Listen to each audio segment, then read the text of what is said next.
Hello and welcome to session 131.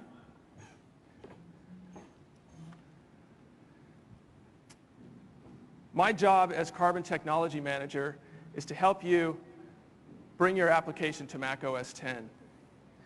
But of course, it is critically important to continue to support your customers who are running Mac OS 8 and 9. And that's what we're here to talk about today. So what is CarbonLib? I'm going to start by defining Carbon as the set of APIs that you can use to write, well, I should back up, excuse me. I'll define it as the set of APIs derived from classic Mac OS that you can use to write native Mac OS X programs. CarbonLib, then, is a system extension that implements the subset of those APIs that are available on Mac OS 8 and 9. And I say subset because although Carbon is derived from classic Mac OS, all current and future development of Carbon APIs is targeted at Mac OS X. So where it's feasible and where it makes sense, we will continue to bring back some of those APIs and make them run on Mac OS 9 or 8.6. But it's important to understand that our primary goal is to give you the APIs you need to write killer apps for Mac OS X that fully exploit that platform.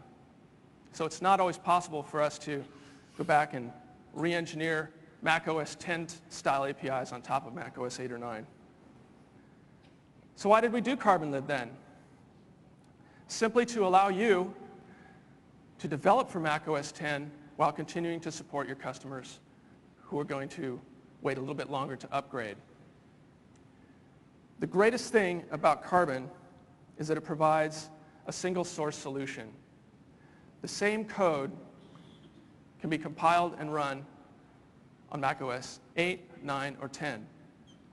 Of course, you need to conditionalize and test for API availability at runtime, as you always have, because not all of these APIs are available on every single OS that Carbon supports. We'll get into that a little bit later. And the second great thing about Carbon is that it can provide a single binary solution because we continue to support the Code Fragment Manager and CFM executables. There are other alternatives as well, including Mach-O, and we'll talk a little bit about that later. But rest assured, the same binaries that you create today for Mac OS 8 or 9 will continue to work on Mac OS X, once they're carbonized, that is. And this diagram simply illustrates what is the beauty of Carbon, that your application compiled as a Carbon app will run on Mac OS 8 or 9, calling into CarbonLib, and on Mac OS X, calling into the Carbon framework and other frameworks available on Mac OS X.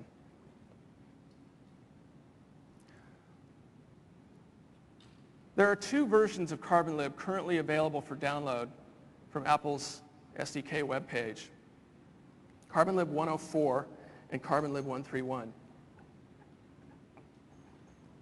Why two versions? Because CarbonLib 104 is intended for use only on Mac OS 8.1.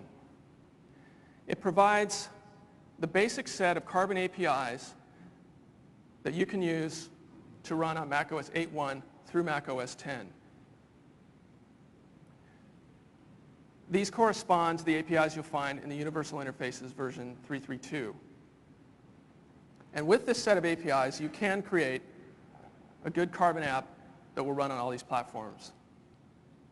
But with CarbonLib 131, which is the current GM release, you have available to you a much broader set of APIs that more closely match what you'll find on Mac OS X. And I'm going to talk a bit about this later. But the important thing to note is that with CarbonLib 131, you must target Mac OS 8.6 and later, because many of these, well, all of these newer APIs cannot be brought back to Mac OS 8.1. An interesting thing about CarbonLib 131 is that it's self-localizing. It supports all the languages you see listed here. What this means to you is that you don't need to carry around in your installer different versions of CarbonLib for these regions. It's, when your Carbon app is launched, CarbonLib will examine your VERS resource, look for the locale, and localize accordingly. There's not much that needs to be localized. The title of the window menu and some error strings and print dialog types of things. None of this was necessary in CarbonLib 104, so that version doesn't need to be localized at all. There will be more locales supported in a future revision of CarbonLib, which we'll get to later. So, to summarize, this is the version of CarbonLib that we recommend you target unless you absolutely need to support macOS 8.1. So I mentioned that you can license CarbonLib. There's no fee for this. It's similar to QuickTime or many of the other technologies that you've probably already licensed from Apple at one point or another. You simply fill out the usual software distribution agreement, and then there's a one-page CarbonLib addendum. The license does include Apple Help 163. That's for you to install on macOS 8.6 because the Apple Help Viewer app did not start shipping until macOS 9. But by moving your help into the Apple Help HTML format, you can deliver your HTML help content across all these Carbon-supported platforms. We recommend that you do that. And the CarbonLib 104 license includes Nav Services 101, which we want you to install if you install CarbonLib on an 8.1 system because it fixes some bugs in version 1.0 of Nav Services. So this series of slides coming up here will be familiar to those of you who attended Scott Forstall's Frameworks Overview session. But I want to highlight a few things. So CarbonLib 1.04 does support development from macOS 8.1 to macOS 10. We began with all of the Carbon-compatible APIs that already existed in macOS 8.1. And then we added the toolbox accessor functions for opaque toolbox data structures, control window and menu properties, Nav Services 1.0, a subset of Core Foundation functionality, and the first version of the Carbon Printing Manager. This is a solid set of APIs. You can definitely write very good programs targeting this CarbonLib 104 set. But when you step up to CarbonLib 131 running on 8.6 or later, a whole slew of new APIs become available to you. And using these APIs, you can deliver a much better user experience to your customers. First and foremost, the Carbon Event Manager. This represents the new event model for Carbon applications. We strongly encourage you to adopt the Carbon events. They will make it easier to write your Carbon applications and also can dramatically improve performance, especially on macOS 10. Another one I'd like to highlight is the IB Carbon runtime. This is what allows you to use Interface Builder's nib files on macOS 8 and 9.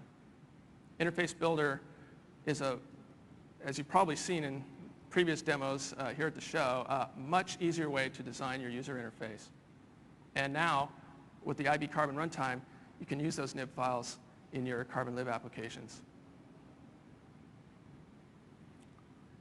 When you're running on macOS 9 or later, that brings in some new APIs that were added in macOS 9. Most importantly, the HFS Plus APIs for improved file management. And if you attended the Carbon Performance Tuning session, you learned a bit about those. As well as many performance and stability enhancements that we brought with macOS 9 and 9.1. So if you can't bring your customers to macOS 10, we really encourage you to try and bring them at least to macOS 9.1. And finally, let's not forget why we're all doing this. When your app runs on macOS 10, you get Aqua, you get all the new Carbon APIs because that's where they originate, and you get access to all the other APIs that are available to you on macOS 10, Quartz, all of Core Foundation, even BSD or Cocoa APIs. I'm not going to get into all the details here. It's pretty well documented now, but these are the basic steps that I recommend you follow to get your app carbonized. One, go get the CarbonLib SDK. Read the carbon porting guide. Use Carbon Data to preview the changes you'll need to make. Begin adopting those new APIs. And then finally, aquify your interface, because if you don't, your app is not going to look very good on Mac OS X, and that's not the reason why you're doing Carbon in the first place. So let's talk about each of these briefly. The CarbonLib 131 SDK includes both the regular and debugging version of the CarbonLib extension. The debugging version adds assertions that help you in your development efforts. It also includes some stub libraries, the latest universal interfaces, a folder full of documentation with links to more on our website, a bunch of sample code, and the Apple Help Viewer 163, which, as I mentioned, you can install when you're installing on 8.6. In the documentation folder on the SDK, you will find the Carbon Porting Guide. Props. Read this document. It's 150 pages of great information.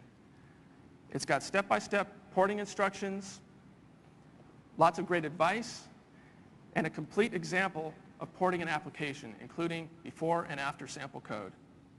And also a section on adopting Carbon events, which I think you'll find very interesting.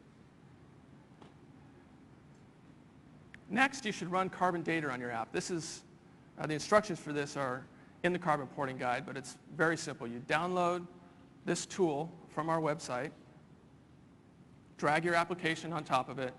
It spits out a text file that contains a list of all the APIs you're importing from the system, as well as some other things like potential accesses to low memory or resources stored in the system heap, both of which are not supported in Carbon. You can look at this file, make sure there's nothing secret in there, mail it to us.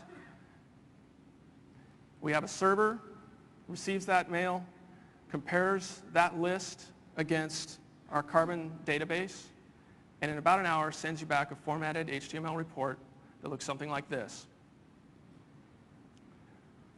At the top of the report is this nifty pie chart. Gives you an idea of the level of Carbon compatibility you're already at. For each API, or each function that your app imports, we tell you whether it's supported in Carbon, modified in Carbon, not recommended in Carbon, or unsupported.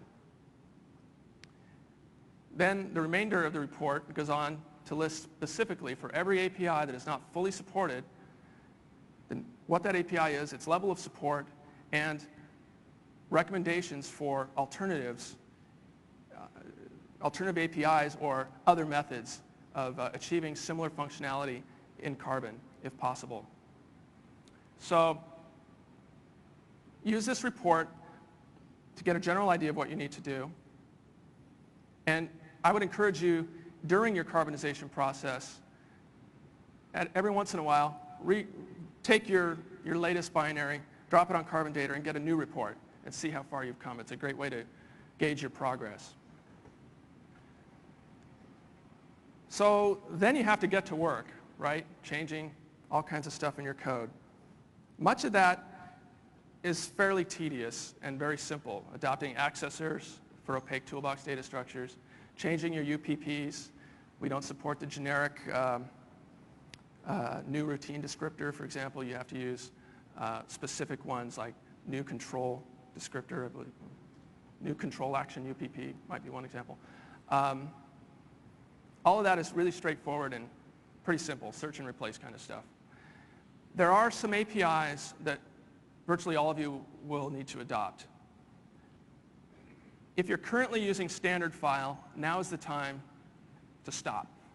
Nav Services has been around since Mac OS 8. It's a much better UI, and it's supported on Mac OS X as well as 8 and 9 through Carbon we need you to adopt nav services, and I'll also describe some other benefits of that later. The Carbon Printing Manager is necessary for anyone who's going to print, because macOS 10 has a very different print architecture than macOS 8 and 9. And the Carbon Printing Manager hides that from you by providing a high-level API that supports both platforms. When you're printing on macOS 8 or 9, it calls through to the classic print manager and uses the same classic drivers that you're already familiar with. And when you're running on macOS 10, it uses macOS 10's native print drivers to deliver its output. And you don't really need to be aware of that. The API is fairly straightforward. We try to make it as simple as possible for you to convert to the Carbon Printing Manager without totally altering your print loop. And finally, for help, delivering help to your customers, Apple has standardized on HTML help delivered through the Apple Help Viewer. So we no longer support Apple Guide or Balloon Help.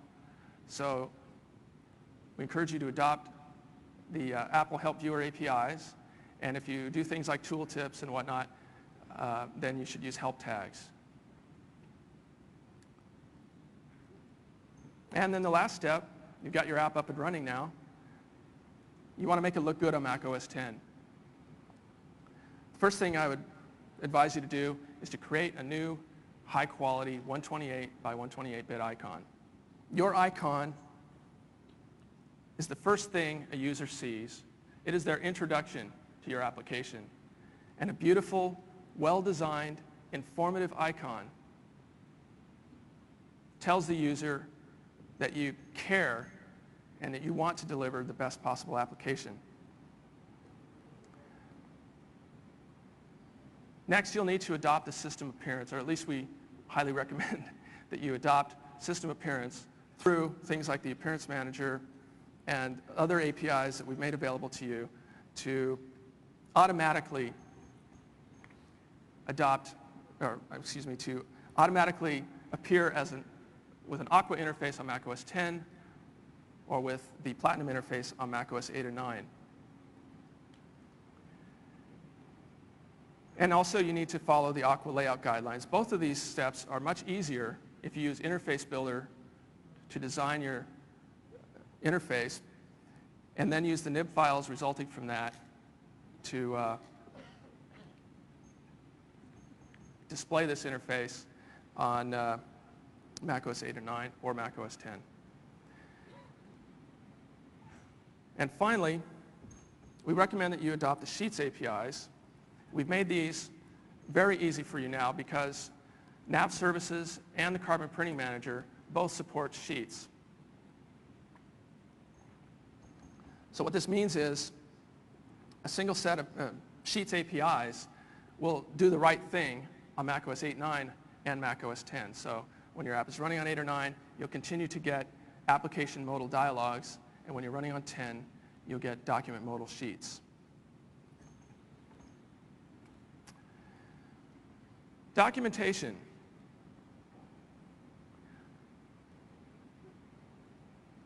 The definitive source of API support in Carbon is the header files.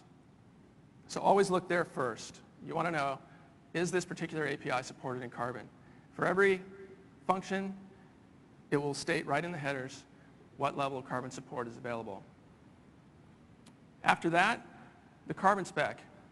Great place to look for more information about APIs, not only availability, but recommendations for unsupported APIs. The Carbon specification is the source of the information that gets put in your Carbon data report. I'll talk about that in a second. I've already mentioned the Carbon porting guide. Lastly, TechNote 2003 is sort of a mini porting guide. It's not specific to Carbon developers, but it provides a lot of useful information for anyone moving code from 8 or 9 to macOS 10. So the Carbon spec lists all the APIs and the universal interfaces, those that are supported as well as unsupported. Gives you the inclusion status, tells you what version of CarbonLib or Carbon that they're available in, and also, when applicable, what version of the OS is required to support that API. And for APIs that aren't fully supported, the spec generally provides guidelines or recommendations for alternative APIs. Here's a picture of the Carbon spec. This page is on the memory manager. You can see that maximum sys is unsupported. More masters, for example, is not recommended. And we tell you there, you should instead use more master pointers. And as you can see, more master pointers says Carbon applications should use this function instead of more masters. And in all cases, for supported APIs, we tell you what version of Carbon it's available in and that they're available on 8.1 and later. So again, it's very useful information. It is not updated as frequently as the header files, so there's some lag. And that's why you should always look in the headers first. But the spec is generally updated several times a year, and I think over time we're going to get in closer sync.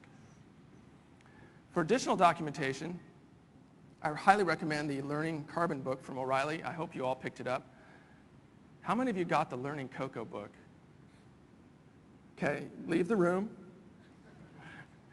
I'm having an informal competition with my Cocoa technology manager counterpart, and she's winning right now, which is rather perturbing. So I'd like you all to go out and buy the Learning Carbon book now. There's a Carbon tips and tricks web page. You should bookmark this page. There's a lot of great information there created by our developer technical support group. So as they find issues common to Carbon developers, they document that on the web page there. So in fact, I'll be referring to that a few more times in this discussion. And finally, the Carbon developer homepage.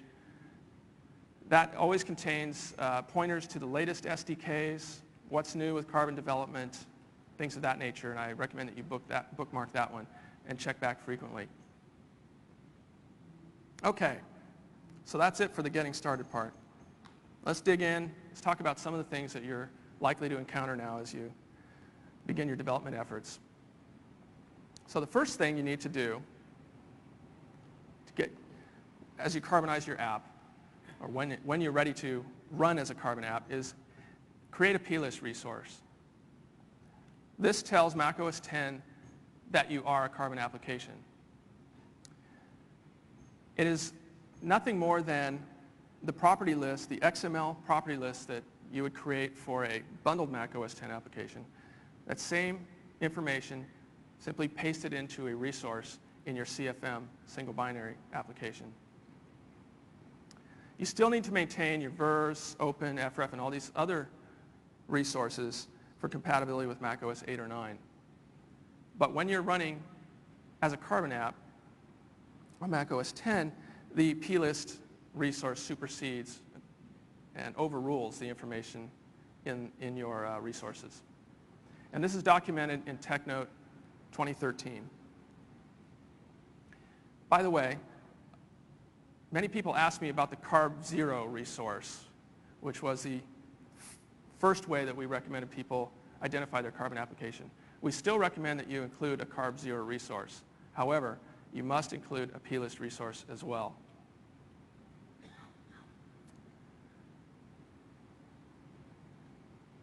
It is very important that you continue to test for API availability at runtime, as you always have. When you have an application that can run on macOS 8, 9, or 10, it's no different than supporting an app when you had an app that ran on 6, 7, and 8. Some APIs are available in different OS releases that aren't available in others. So the way to do this, first and foremost, is to use Gestalt. Gestalt is the best way to test for base functionality like is QuickTime installed. And then, when you need to test for specific APIs that may not be supported across all versions of QuickTime, then use a T-vector test to find out if that specific function that you need is there. If you haven't used the T-vector test before, this is documented on the Tips and Tricks webpage. And finally, do not rely on the CarbonLib version to determine whether a particular API is available, because CarbonLib sits on top of macOS 8 or 9, and in most cases is simply exporting the APIs that are available in the underlying OS. So it's not a reliable indicator of whether a particular API is there for you at runtime. An example of this would be if you said, oh, I'm running on CarbonLib 1.3.1.1, the HFS Plus APIs must be available to me. You would be wrong, because those APIs were introduced in macOS 9. So your Gestalt test would tell you that right up front. Accessing non-Carbon APIs. Yes, you can. We don't encourage it. It makes your code less portable and more difficult to maintain, but the option is available to you. And the way you do that is using the getSharedLibrary function to find interface lib, and then the find symbol function to locate the specific function that you want to call. And this, again, is documented in the tips and tricks webpage. Be sure that you verify that you're not running on macOS 10, because interface lib is not available there. Now, if you're doing the proper error checking with getSharedLibrary, you'll of course find out it won't return interface lib, but we find that a lot of developers forget to do that. And so they just assume that it's always going to return with interface lib, and when it doesn't, they crash. So try and avoid that. There's a few things you need to be aware of when you're writing an app that can run in two very different memory environments. I'm sure you're all aware that macOS 10 provides essentially unlimited address space. Okay, 4 gigs, that's a lot. Main thing here is don't try and allocate all of it. It has performance implications. Okay? There's a finite amount of RAM in the system, and even hard disk space for backing store may potentially be limited, and of course it's a lot slower. So use what you need and give it up when you're done. That's really all you have to do. If you're currently using FreeMem to find out how much memory is available for you to allocate, you're going to find that that's not very useful on macOS 10, because it returns essentially a meaningless value, and it returns that same value every time you call it, which is currently 20 megabytes. We might change that. It doesn't matter. It's just an amount that we set to kind of allow apps who aren't being very smart about it to continue to run. And another final point is if you're using zones to manage memory right now, you should know that your grow zone proc won't be called on macOS 10. Zones are essentially, well, they're unsupported in macOS 10. Most of the zone functions are simply no-ops on 10. On macOS 8 and 9, you need to continue to do all the same things you've always done to manage memory there. RAM footprint. So this is primarily of a concern to apps running on 8 or 9. CarbonLib introduces, it brings in some extra code that that wasn't there before with interface lib, and so you need to adjust your memory requirements accordingly. And the amount varies widely, so we can't really give any specific recommendations other than retest and requalify with CarbonLib. You'll need to increase your stack and your heap some amount.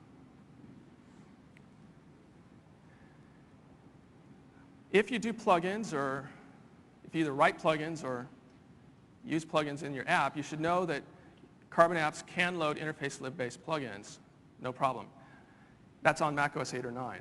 On macOS 10, of course, they can't, because interface lib is not available there.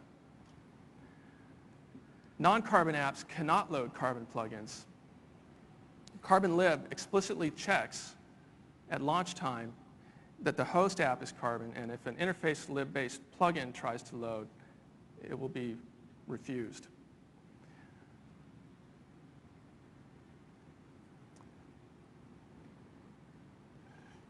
If you've been to the Carbon events session, the Carbon performance tuning, actually, most of the keynotes on the first day, you probably heard over and over again, stop polling, right? Polling is bad, especially on Mac OS 10. Not so bad on Mac OS 9, nobody really notices, but on Mac OS 10, it really kills performance. And one of the best ways to do that is to adopt Carbon events. The Carbon Event Manager simplifies your code because it can handle for you your human interface elements, can drag your windows, resize, draw the menu bar, all these things for you. It takes that out of your event loop and manages it for you. And it can eliminate the need for null event processing. I'll talk about that in a second. One of the biggest areas where we find application developers are polling is with mouse tracking. And there's a very simple way to stop doing that using Carbon events. So if you have code right now that uses get mouse, button, still down, those kinds of functions in a tight loop, you can instead use track mouse location. It doesn't alter your loop at all. It's very simple to adopt. But the difference is that track mouse location does not return until the mouse is moved or a button is released. That makes for a much more efficient system. And finally, we continue to support wait next event in Carbon. No problem there, but you should be aware that there are some differences in the wait next event's behavior under Carbon. And the primary one is that the sleep time that you request is what you're going to get unless an event arrives for your app. So if you request 6 ticks, you'll not get control back in 2 ticks with a null event. Okay? You'll get returned after 6 ticks. So the important thing here is we really recommend that you use large sleep times. 2 or 3 months should be sufficient for most applications.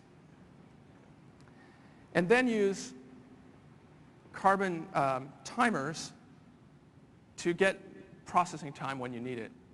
So I think the best thing to say is that if you're relying on null events right now to do idle time processing, you'll find that it's not going to work reliably under Carbon. So really you should adopt Carbon event timers. And it doesn't alter your event loop. You can still keep using wait next event, but just start using timers. You'll be much happier. Your customers will be much happier because your app and the rest of the system will be more responsive. And finally, I'd like to put in a little plug for application packaging. This is the preferred way to deliver your apps, especially on Mac OS 10. But you can do it on Mac OS 9 today. And for an example of that, look at AppleWorks 6.1.2. It provides a better user experience because it's a drag and drop install. It supports the localization scheme of Mac OS 10. It works on all file systems, flat file systems as well as HFS. And a single package can deliver more than one binary.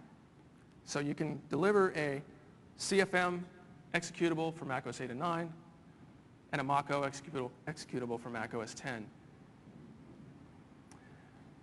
TechNote 1188 describes packaging today on Mac OS 9. We are working on improved package support in an upcoming version of CarbonLib. And I'll talk a bit more about that later. And now, I would like to bring up a very special guest, Vince Parsons of the Adobe Acrobat engineering team, to share with you his experiences porting Acrobat to Carbon. Okay, so Mark thought it'd be a good idea if someone who's actually been through this process said a few words about our experiences, what we learned, the mistakes we made, and hopefully we can teach a little bit from what we learned, and so you won't make the same mistakes we did. So I'm calling this CarbonLib from the trenches. So it's kind of a group of tips, tricks, and gotchas we discovered during the development of Acrobat Reader 5.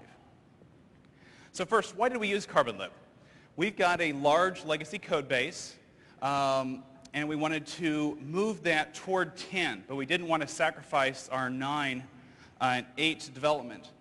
We also didn't want to have 2 different sets of code bases and 2 different binaries. We wanted a single binary that worked everywhere with a single code base that worked everywhere. We also wanted to have an easy way to debug the Carbon API code that we were using. Even with the latest version of MetroWorks they distributed at the show, the debugging on OS 9 is still more mature. So you can debug your Carbon APIs on 9 as well as 10 if you use CarbonLib. And they also provide the debugging CarbonLib library, which gives you lots of nice asserts when you're using the APIs incorrectly. And the other thing we got is we got a lot of goodies that came free with CarbonLib. Core Foundation, MLTE, and Carbon events are used extensively in Acrobat. Core Foundation and MLTE are available in OS 9, but the latest and greatest versions are only delivered via CarbonLib. So you want to make sure you go that route. So a few tips. So as Mark discussed, there are several runtime differences you have to worry about. There's, of course, the menu layout. So quit and preferences belong over under the application menu, not under the file and edit or wherever preferences typically goes. And rather than just do a check on system version of 10, you should probably use the Gestalt Menu Manager Aqua layout bit. That way it's more dependable, and you should actually avoid system version checks in general. The help menu is another issue. To get the help menu on 9, there was an API for it. On 10, the help menu doesn't naturally exist. There's a new API with part of Carbon called HMGetHelpMenu. That API will, on 10, actually create the help menu if it isn't already there, and will return it to you on 8 and 9, as well as tell you which offset from the beginning of the menu the first item actually exists. So on 8 and 9, when they have the show balloons and those sorts of items, it'll let you know what offset off the beginning to use when adding your own menu items. Some other issues are window attributes. So when you're creating a window with the Create New Window API, there are several attributes that are 10 only. And if you actually create a window with these attributes on 8 or 9, it will fail, and you will just get a null window back. So there are some Gestalt checks provided for actually checking those attributes, and just make sure you check those attributes before you try to assign, or check the Gestalt bits before you assign the attributes to the window so the create works. And the other thing is memory management. Handles make little sense on OS 10. They make great sense, both handles and tempmem handles, on OS 9. You can check the Gestalt memory map sparse to know whether you're in a sparse environment and you should use just pointers, or if you're not, then you should use the handles like you're used to under 8 and 9. So most applications will call outside of the core set of APIs that are part of Carbon. It's just a fact of life. And Acrobat does it, and it's actually not a big deal. For calling to the OS 10 only APIs, just use the call Mako framework sample that's part of the SDK as a guide. It's a simple case of you load a framework, find a entry point in it, and you call it. You can use this to call directly into Core Graphics. You can call into IOKit, any of the 10 only APIs that are currently exported only through Mako. You can also call stuff that exists only in 8 and 9. If you're patching traps, yes, we still patch a trap in Acrobat. It's a big no-no, but we do it. So you can still call get shared library and interface lib or whatever is the appropriate library for the API you're looking for, and do find symbol, and just again call the function pointer. So you can do that for dealing with patching traps, heap zones, any of the things that aren't supported in the Carbon API. So you've heard a lot this week about drawing text, and everyone says make sure you draw text the right way, because drawing text the old way looks really, really bad on 10. So most of us still have draw string and draw text calls, and yes, it does work, but it looks bad. The draw theme text box API has been discussed a lot this conference. It works well. It draws anti-aliased with Core Graphics. It also, because it takes a CF string as an argument, removes a lot of the issues of encoding and font selection for you. So if the text, you can just pass it into as a CF string, the OS automatically figures out, oh, this is Japanese, oh, this is Roman, and will pick the appropriate font if you have the language kit installed, and will display the text correctly. And starting with CarbonLib 1.3.1, it is now available on 8 and 9, not just on 10. So like many Adobe apps, we have plugins, and we have legacy plugins that are linked to InterfaceLib. We have to support them because they're an existing technology, and we found a few caveats with dealing with plugins that you should be made aware of. First of all, when a plugin that's InterfaceLib based creates a window with, say, new C window, it will not necessarily be created in the right layer. There's a very distinct difference between the modal and the document and the floating and those sorts of layers with CarbonLib and on 10. They will pretty much always be created in the document layer. So if you have a modal dialog created from a plugin, it may end up in the wrong layer. And this is always true if you use a custom proc ID because the system can't even try to guess what type of window it is. So to solve this, if you see that a plugin's created a window, you can call setWindowClass on it or the forthcoming setWindowGroup API and just move it from the document layer to the appropriate layer and all will be well. Another thing to think about is carbon events. Now, if you're moving toward carbon events, and carbon events are coming anytime you call waitNextEvent, or if you're calling runEventLoop, or there's several other ways. Anytime you call into a plugin, they're often going to call modal dialog, they're going to call waitNextEvent directly. They're going to call things which may cause your carbon events and carbon timers to be called. And so just because you're calling into a plugin doesn't mean you can't be ready for your code to be called back at any time. So just be aware if you have any reentrancy issues in your carbon event handlers or your timers, make sure you think about those before you start dealing with the plugin issues. So a few tricks. There are a whole suite of APIs as part of Carbon based on CF string. The wonderful thing about these, and you can create controls, windows, menus, almost all the major UI elements can be created with CF strings for their titles. This allows your UI code to be completely font and encoding agnostic. Again, as mentioning, you stick in a Japanese CF string, you stick in a Roman CF string, you stick in a Chinese CF string. The OS does the rest. You just pass it the string, it sets the font for you, deals with all the encoding issues. It also makes it easy if you want to have a Roman and a non-Roman checkbox, say, next to each other, because just passing the string, you can have any number of fonts in the dialog for the various controls, and Carbon takes care of it for you if the fonts are available. There are a couple limitations. There are issues with regard to using these on OS 9 and 8. The menu and window titles are always going to be the system font. You can pass in a string with a different encoding. Due to limitations of the underlying OS, they will always be the system font. And they're also limited to 255 bytes because they are translated into a Pascal string to go into the existing functions that are underneath in the real OS. Another thing to think about is the create window from nib API. Interface Builder has been talked a lot about in this conference. You can create your dialogues and windows in Interface Builder and then create them in a Carbon app with create window from nib. And this works on 8.6, 9, and 10. It's a whole lot easier than dealing with dlogs and diddles. And if you have existing dlogs, you can import them directly into Interface Builder. You go to the File menu, say Import Resource. It's there. It also has native support for several of the new control types. So you can do your bevel buttons, your round buttons, your progress bars.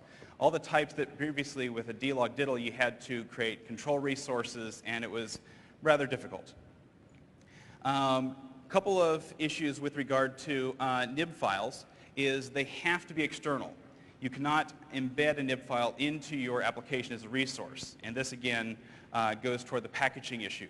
And the nib file is actually a package itself containing a few files, and that has to sit outside of your main executable.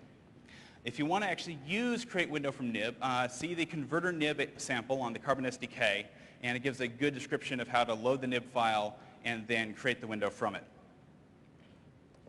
So with all things with new technologies, there are a few gotchas. So there are several APIs that are currently marked as OS 10 only. Don't assume they'll stay that way.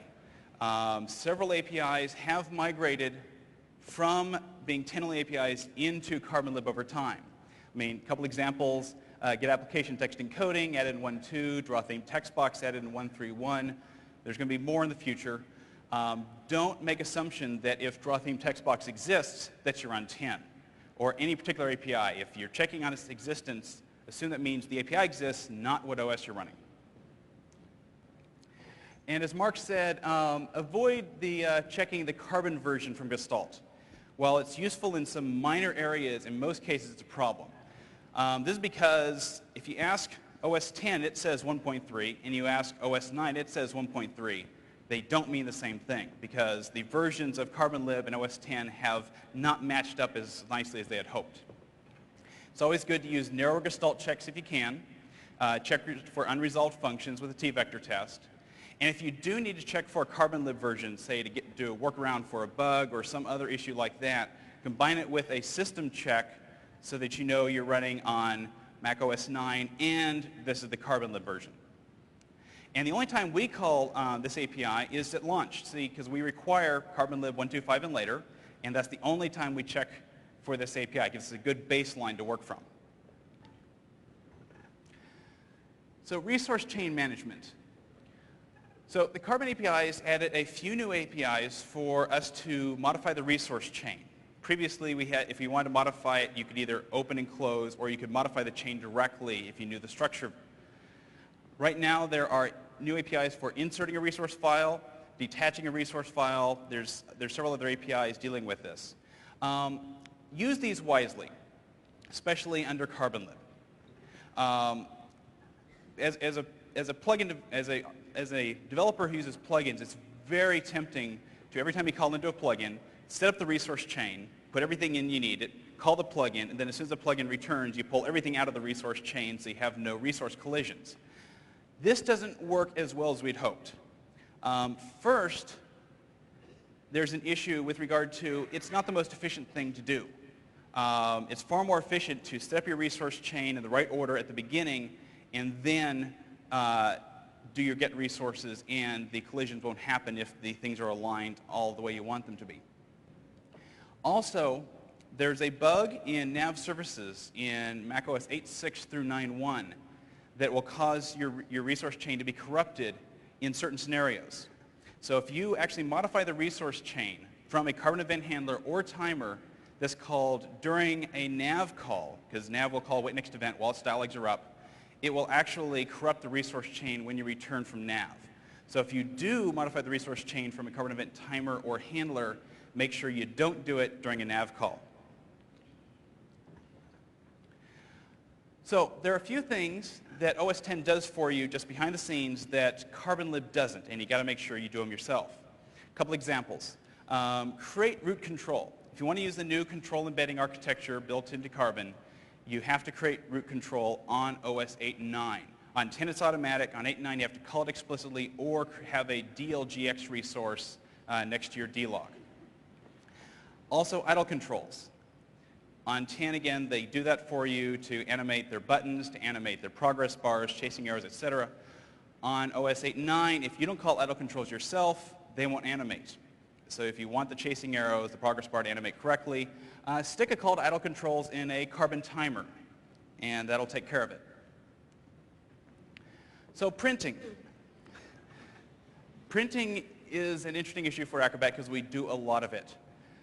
And moving toward the printing manager APIs in Carbon, several things you want to be aware of. First, the Carbon printing manager on 8 and 9 is really just a wrap around the existing print manager. And a lot of the APIs for getting page sizes and things like that are just wrappers around PR general calls. So a few mistakes we made, and hopefully I can let you avoid them, is use the session APIs. The non-session APIs do work. The session APIs work much better. And we did the non-session first and then rewrote our whole printing code to use the session ones. Also, write your printing code for 10 first, not the other way around. Again, we made this mistake. We wrote it for 9, got it working, tried it on 10, didn't work at all. This is because 10 is far pickier about the way you use the print manager. If you don't call things in quite the right order, in the right way, 10 will not like it, but it'll work fine in CarbonLib. So we ended up having to rewrite our printing code yet again for 10, and once we had it running on 10, it worked everywhere. The biggest thing we ran into was some driver incompatibilities. Not all drivers are fully compatible with CarbonLib. You'll see this come up in several different ways. Some features will just be ignored that are part of the print driver. For example, reverse order printing, invert pages, rotation, in-app printing, those sorts of things. They just may get totally ignored, and your user may choose do two-up printing, and it comes up without that choice. Other drivers will not print color. They'll print just complete grayscale. Again, this is caused due to incompatibilities between CarbonLib and the printer drivers. Apple is currently working with the driver vendors to solve these issues. So in the long run, this will not be an issue. But in the short run, be very aware that this will hit you if you are doing lots of printing. And the most important thing, be sure to test, and a lot. As new versions of CarbonLib come out, test them as quickly as you can. I mean, treat each new version of CarbonLib like it's a whole new version of OS 9, because in many ways it is. The seeds do get posted on the ADC website for Select and Premier members. When they show up, get them immediately if you've already got a shipping application or if you're close to shipping. And test your entire product, because you can test your product far better than Apple ever could. And while they may find some things, you'll find things that they never thought to look at. And you don't want to discover that once you've got an app that's actually out there and shipping, that suddenly your user gets a new version of CarbonLib through a software update, and your app breaks. This has happened to several third parties. You don't want it to happen to you. So get the new seeds and test them immediately, and report bugs. The only way it's going to get fixed is if you report bugs, and do that through bugreport.apple.com. So that's the biggest thing I want to leave with you, is don't let incompatibilities affect you. And that's it for my part. Thank you very much. And good luck in your carbonizing. Thank you, Vince. Thanks. Great presentation. You know, Vince and his team contributed immensely to improvements in CarbonLib, and you guys can too by filing bugs and feature requests. So I really encourage you to do that. I'm going to stress it again at the end. Where are we going with CarbonLib? We're going forward. I hope it's apparent to you by now that Apple is investing heavily in Carbon and will continue to do so. As I said earlier, as much as possible, we will try and bring back new Carbon APIs and make them run on 8 or 9. That will make your development efforts easier, obviously. But it's important to understand our focus is macOS 10. But we will continue to support all the Carbon APIs we've already introduced. So what's next with Carbon and CarbonLib? CarbonLib 1.4. It's currently seeded. You can download it from the ADC website. CarbonLib 1.4 includes some new APIs to more closely match what you'll find on macOS 10. Improved application package support, as I mentioned earlier, is coming in CarbonLib 1.4. And support for more localizations, Brazilian Portuguese, Korean, Danish, and some others. Give us feedback as soon as possible. We're early in the seed stage right now, so the sooner you give us your feedback, the more likely it is that we can fix that bug or add that feature that you really want. How do you do that? bugreport.apple.com. Any ADC member, even online members, can file bugs using our bug reporter system. They're seen, they're funneled directly into engineering and acted upon. So please use that method. For non-technical feedback, you can send it to carbon@apple.com. I will see it, others will see it, and it's also a useful feedback mechanism. For support, I encourage you to sign up for the Carbon Development Discussion List at lists.apple.com.